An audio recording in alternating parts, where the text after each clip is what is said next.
আসসালামু আলাইকুম। এটিএন বাংলার সংবাদে সবাইকে স্বাগত জানাচ্ছি। আমি নাইম ফাথু মুবিন। শুরুতে বিআরবি কেবল সংবাদ শিরোনাম। বিকেল 4টার মধ্যে ঢাকা বিশ্ববিদ্যালয়ের উপাচার্যের পদত্যাগের আলটিমেটাম সহ 6 দফা দাবি শিক্ষার্থীদের। উপাচার্যের সাথে বৈঠকে 7 কলেজের অধ্যক্ষরা। শিক্ষার্থীদের সংঘর্ষের ঘটনা অনাকাঙ্ক্ষিত, পরিস্থিতি নিয়ন্ত্রণে প্রয়োজনীয় ব্যবস্থা নেবে সরকার, বললেন আসিফ নজরুল। পুলিশকে ধৈর্যের সাথে পরিস্থিতি মোকাবেলার নির্দেশ স্বরাষ্ট্র উপদেষ্টার। চরমোনাই পীরের সাথে বৈঠকে মির্জা ফখরুল। ইসলামী দলগুলোর সাথে নির্বাচন সংস্কার ও জোট নিয়ে আলোচনায় বিএনপি।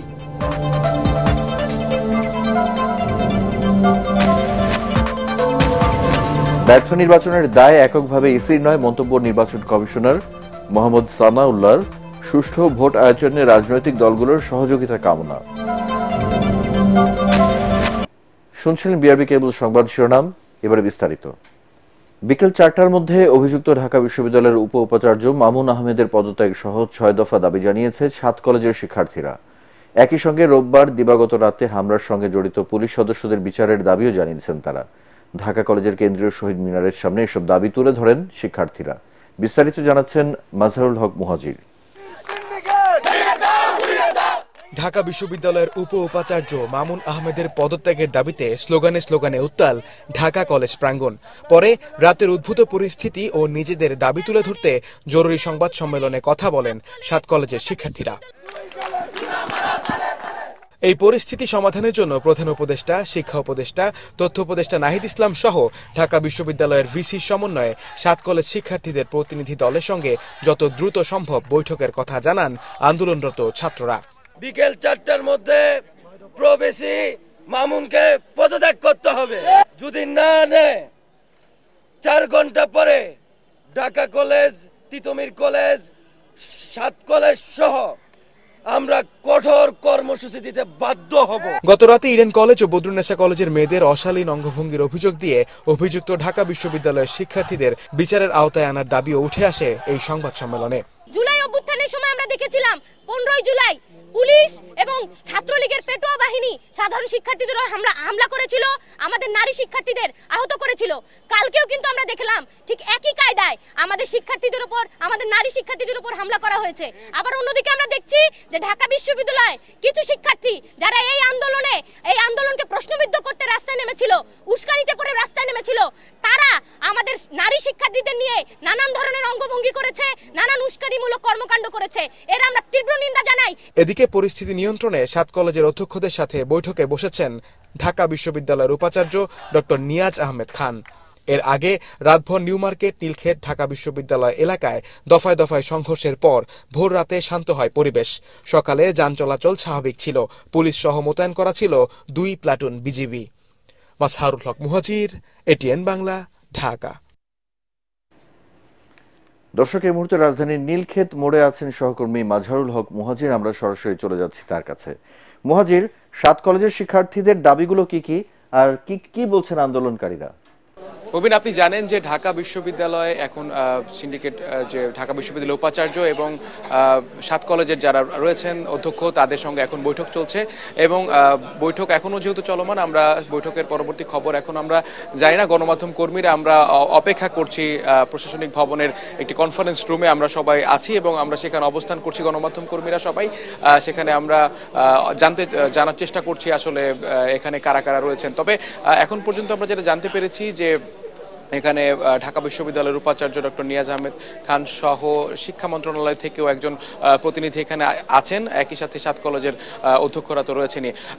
মুবিন, আপনাকে আরেকটা বিষয় জানিয়ে রাখতে চাই যে আজকের এখন যে বৈঠকটা এটা কিন্তু এই সময় আসলে ভীষণ গুরুত্বপূর্ণ। কারণ এরই মধ্যে 7 কলেজের শিক্ষার্থীরা, আপনি জানেন যে 4 ঘন্টার একটা আলটিমেটাম দিয়ে দিয়েছে। ঠিক বেলা 12টায় তারা এই আলটিমেটাম দেয়। সেই সূত্রে আসলে 4টা পর্যন্ত তাদের এই আলটিমেটামের সময় এবং তারা যেটা দাবি করছেন যে এর পরবর্তীতে এই যিনি অভিযুক্ত আসলে ভিসি রয়েছেন মামুন আহমেদ, তিনি যদি পদত্যাগ না করেন তাহলে তারা আরো কঠোর আন্দোলনের দিকে যাবেন। তবে সবাই আসলে ধারণা করছেন যে সেই কঠোরতার দিকে যাবে না প্রশাসন। তারা হয়তো বা ভিসি মামুন আহমেদ যিনি রয়েছেন তার পদত্যাগের ব্যাপারে একটা এরই মধ্যেই গুঞ্জন শোনা যাচ্ছে, তিনি হয়তো পদত্যাগ করতেও পারেন।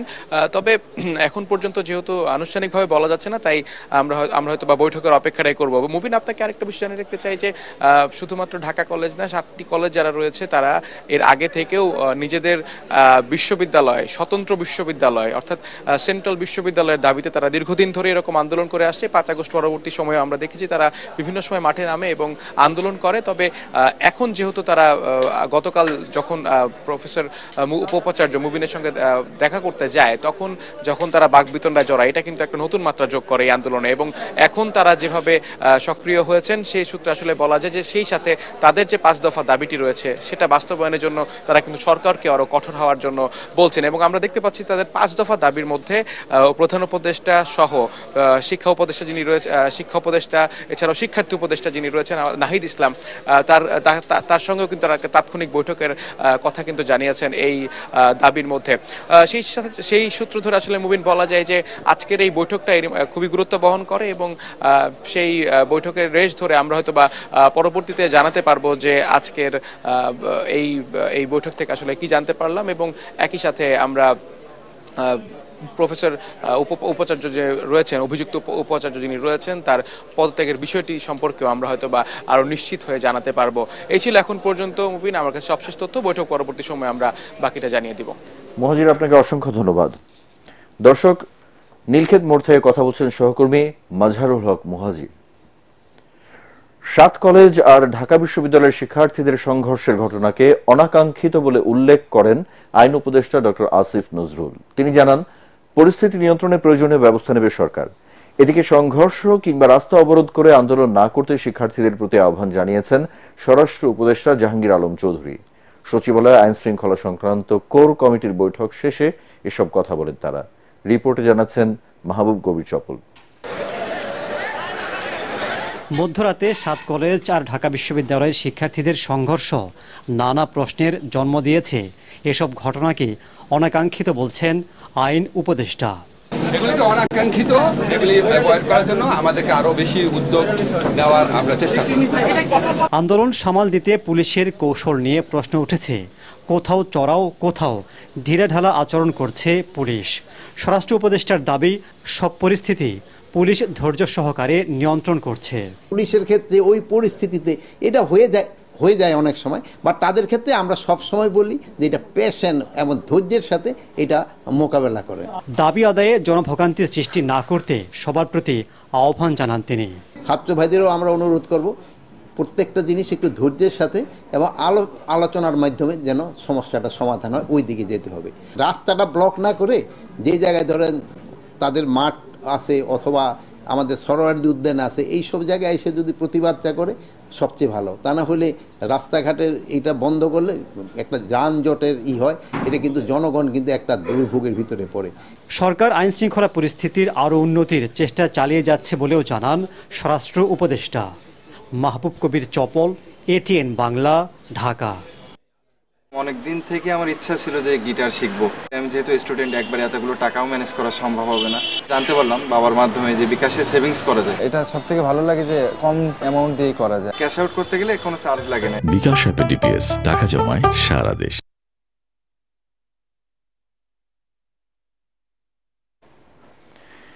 ইসলামী আন্দোলন বাংলাদেশের শীর্ষ নেতাদের সাথে বৈঠকে বসেছেন বিএনপি মহাসচিব মির্জা ফখরুল ইসলাম আলমগীর। রাজধানীর পুরানা পল্টনে ইসলামী আন্দোলন বাংলাদেশের কেন্দ্রীয় কার্যালয়ে এই বৈঠক চলছে। এতে বিএনপি মহাসচিব মির্জা ফখরুল ইসলাম আলমগীর, ইসলামী আন্দোলন বাংলাদেশের আমির সৈয়দ মোহাম্মদ রেজাউল করিম নিজ নিজ দলের প্রতিনিধিত্ব করছেন। বৈঠকে আগামী জাতীয় নির্বাচন, সংস্কার, জোটবদ্ধ হয়ে ভোট করা নিয়ে আলোচনা হচ্ছে বলে জানা গেছে। সম্প্রতি জামায়াত ইসলামীর সাথে ইসলামী আন্দোলন বাংলাদেশের বৈঠকের পর বিএনপির পক্ষ থেকে ইসলামী সমমনা দলগুলোর সাথে নতুন করে আলোচনার উদ্যোগ নেয় বিএনপি।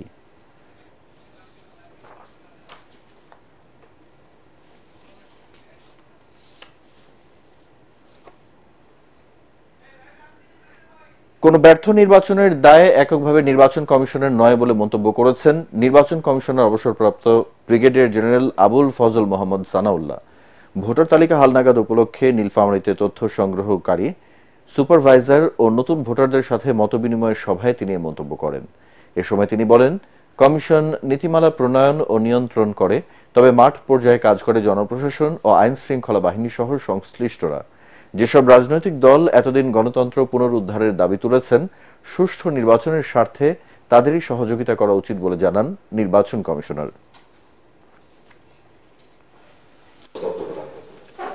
নির্বাচন খারাপ হলে পারে শুধু নির্বাচন কমিশনের দুর্নাম হয় না, দুর্নাম হয় এটার সাথে সংশ্লিষ্ট সবার।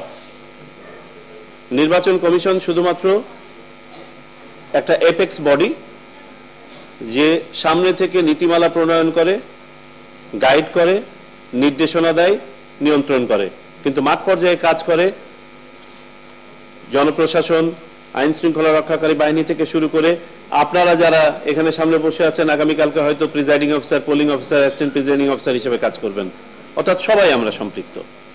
তো যখন ভাবমূর্তি নষ্ট হয়, এটার সাথে সম্পৃক্ত সবারই ভাবমূর্তি নষ্ট হয়। ঢাকা 19 আসনের সাবেক সংসদ সদস্য ডাক্তার এনামুর রহমানকে গ্রেপ্তার করেছে পুলিশ। রোববার দিবাগত মধ্যরাতে তাকে রাজধানীর বসুন্ধরা আবাসিক এলাকা থেকে গ্রেপ্তার করা হয়। ঢাকা মহানগর পুলিশের ডিসি মোহাম্মদ তালিবুর রহমান এ তথ্য নিশ্চিত করেছেন। তিনি গণমাধ্যমকে জানান, ডাক্তার এনামের বিরুদ্ধে একাধিক মামলা রয়েছে। 2019 সালের 7 জানুয়ারি শেখ হাসিনার চতুর্থ মন্ত্রিসভায় দুর্যোগ ব্যবস্থাপনা ও ত্রাণ প্রতিমন্ত্রী ছিলেন ডাক্তার এনাম। 2024 সালে দ্বাদশ জাতীয় সংসদ নির্বাচনেও নৌকা প্রতীক নিয়ে অংশ নিলেও স্বতন্ত্র প্রার্থী সাইফুল ইসলামের কাছে তিনি পরাজিত হন।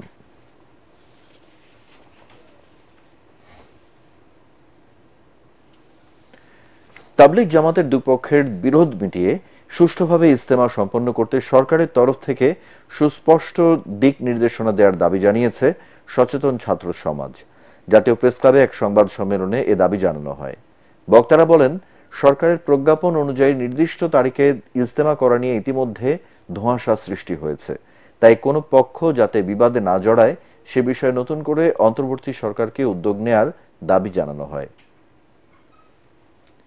সাভারের পৃথক স্থানে অভিযান চালিয়ে 3 মাদক ব্যবসায়ীকে আটক করেছে পুলিশ। সকালে তাদেরকে আটক করা হয় বলে জানিয়েছেন সাভার মডেল থানার ওসি জুয়েল মিয়া।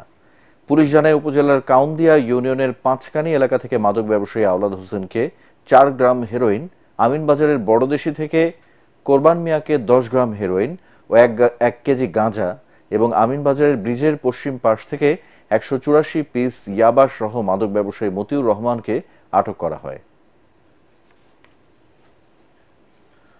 ছোট উদ্যোগে মানব সভ্যতার বিকাশ এই প্রতিপাদ্যে আদ্দিন ওয়েলফেয়ার সেন্টারের আয়োজনে রেইজ প্রকল্পের শিক্ষানবিশ কার্যক্রমের আওতায় 2 দিন ব্যাপী মাস্টার ক্রাফটস পার্সনদের রিফ্রেশের প্রোগ্রাম অনুষ্ঠিত হয়েছে। সদর উপজেলার পুলের হাটে অবস্থিত প্রতিষ্ঠানটির হল রুমে এই প্রোগ্রামে 2 ব্যাচে মোট 50 জন দক্ষ ওস্তাদ উপস্থিত ছিলেন। রিফ্রেশের প্রোগ্রামে উপস্থিত ছিলেন আদ্দিন ওয়েলফেয়ার সেন্টারের ডিজিএম শহীদুল ইসলাম, রেইজ প্রজেক্টের সমন্বয়কারী মনিরুল ইসলাম সহ অন্যান্য কর্মকর্তারা। সবুজ ফসলে ভরে উঠেছে নওগাঁর চরাঞ্চল। চলছে নানান ফসলের উৎপাদন। চরের মাটির উর্বরতার শক্তি বেশি হওয়ায় কম খরচে অধিক ফলনে লাভবান হওয়ার স্বপ্ন কৃষকের চোখে। নওগাঁ থেকে রায়হান আলমের রিপোর্ট, জানাচ্ছেন আশিকুর রহমান। চরজুড়ে এখন শুধুই সবুজের সমারোহ, বেড়েছে কৃষকের ব্যস্ততা। নওগাঁর আত্রাই, ছোট যমুনা নদী সহ বেশ কয়েকটি নদীর পানি নেমে যাওয়ায় প্রায় 21টি চরে এখনো বিভিন্ন ফসল চাষে ব্যস্ততা বেড়েছে চাষিদের। চাষ হচ্ছে আলু, সরিষা, শসা, ভুট্টা, পেঁয়াজ, বাদাম সহ বিভিন্ন ধরনের ফসল। কৃষকরা বলছেন, চরের পাশেই নদী থাকায় সেচ খরচ হয় কম, আর রোগবালাইও তেমন না হওয়ায় ফসল চাষে লাভবান হওয়া সহজ। আমাদের এখানে অনেক কিছু চাষ হয়, যেমন আলু, সরিষা, ক্ষীরের আবাদ হয়, অন্যান্য পাশাপাশি বাদাম, ভুট্টা এগুলো হয়। শীতের মৌসুমে শেষের দিন ধান লাগানো হয়, ধান মনে করো হয়, অনেক জমিতে ভুট্টা হয় এরকম। জেলা কৃষি সম্প্রসারণ অধিদপ্তর বলছে, চরের জমি সাধারণ জমির তুলনায় উর্বর বেশি হওয়ায় ফলন হয় অধিক। যে চর এলাকাটা আমাদের পতিত থাকতো, সেই পতিত জমিটাকে আমাদের চাষের আওতায় নিয়ে আসা হচ্ছে, তাতে একটা কৃষক বছরে 2-3টা বাড়তি ফসল পাচ্ছে। এই বাড়তি ফসল প্রাপ্তিতে তাদের একটা বাড়তি লাভ হচ্ছে এবং চর অঞ্চলের কৃষক এতে করে তাদের অর্থনৈতিক যে সচ্ছলতার মুখ দেখছে। কৃষি সম্প্রসারণের তথ্য অনুযায়ী এবছর জেলায় 271 হেক্টর চরের জমিতে চাষ হয়েছে বিভিন্ন রকম ফসল। Bureau report, ATN Bangla. এ পর্যায়ে আল আরাফা ইসলামী ব্যাংক অর্থ সংবাদ।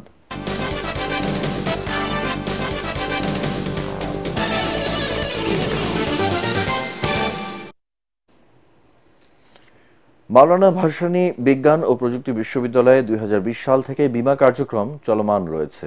সেই ধারাবাহিকতায় বিশ্ববিদ্যালয়ের 2 জন ডেপুটি রেজিস্ট্রারের মৃত্যুতে বীমা বাবদ 16 লাখ টাকার চেক হস্তান্তর করা হয়। সকালে বিশ্ববিদ্যালয়ের উপাচার্য অধ্যাপক আনোয়ারুল আজিম আকন্দের কাছে বীমা দাবির চেক হস্তান্তর করেন সন্ধানী লাইফ ইন্স্যুরেন্স কোম্পানির সিইও নিমাই কুমার সাহা। অনুষ্ঠানে উপস্থিত ছিলেন বিশ্ববিদ্যালয়ের রেজিস্ট্রার ডক্টর মোহাম্মদ তৌহিদুল ইসলাম, হিসাব বিভাগের পরিচালক মোহাম্মদ মহিউদ্দিন আহমেদ, সন্ধানী লাইফ ইন্স্যুরেন্স কোম্পানির অতিরিক্ত ব্যবস্থাপনা পরিচালক আলহাজ ইদ্রিস মিয়া তালুকদার সহ সংশ্লিষ্টরা। পার্টেক্স খেলার খবর।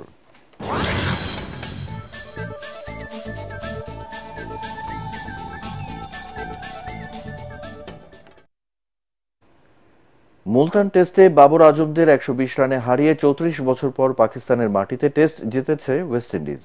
স্বাগতিকদের সামনে জয়ের লক্ষ্য ছিল 254 রান, হাতে 6 উইকেট রেখে 76 রান নিয়ে ব্যাটিংয়ে নামে তারা। কিন্তু জোমেল ওয়ারিকানের ঘূর্ণিতে দ্বিতীয় ইনিংসে 133 রানে গুটিয়ে যায় পাকিস্তানের ইনিংস। 27 রান দিয়ে 4 উইকেট নেন ওয়ারিকান।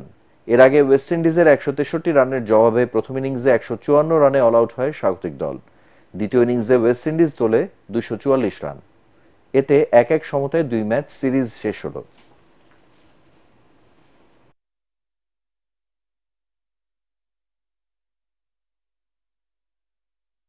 বিপিএলে মিরপুরে ফরচুন বরিশালের বিপক্ষে টস হেরে ব্যাট করছে খুলনা টাইগার্স।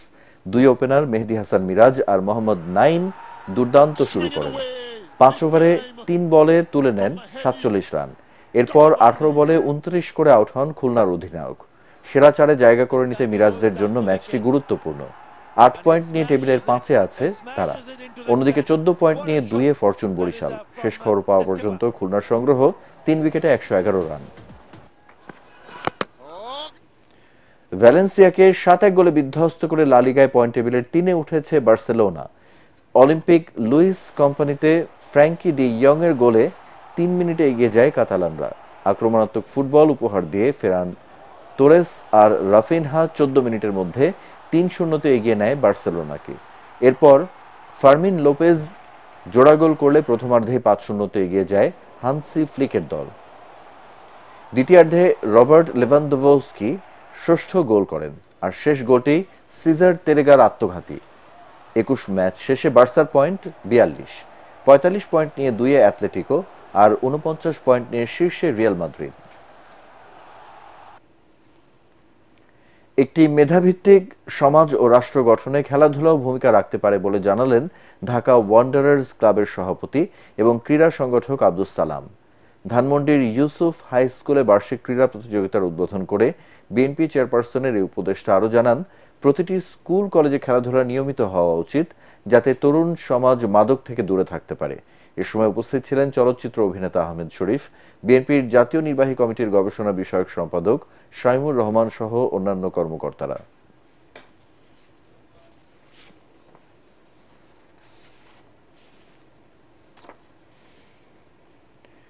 শেষ করার আগে বিআরবি কেবল সংবাদ শিরোনামগুলো এক নজরে আরেকবার। বিকেল 4টার মধ্যে ঢাকা বিশ্ববিদ্যালয়ের উপাচার্যের পদত্যাগের আলটিমেটাম সহ 6 দফা দাবি শিক্ষার্থীদের উপাচার্যের সাথে বৈঠকে 7 কলেজের অধ্যক্ষরা। শিক্ষার্থীদের সংঘর্ষের ঘটনা অনাকাঙ্ক্ষিত, পরিস্থিতি নিয়ন্ত্রণে প্রয়োজনীয় ব্যবস্থা নেবে সরকার, বললেন আসিফ নজরুল। পুলিশকে ধৈর্যের সাথে পরিস্থিতি মোকাবেলার নির্দেশ স্বরাষ্ট্র উপদেষ্টার। চরমোনাই পীরের সাথে বৈঠকে মির্জা ফখরুল, ইসলামী দলগুলোর সাথে নির্বাচন সংস্কার ও জোট নিয়ে আলোচনায় বিএনপি।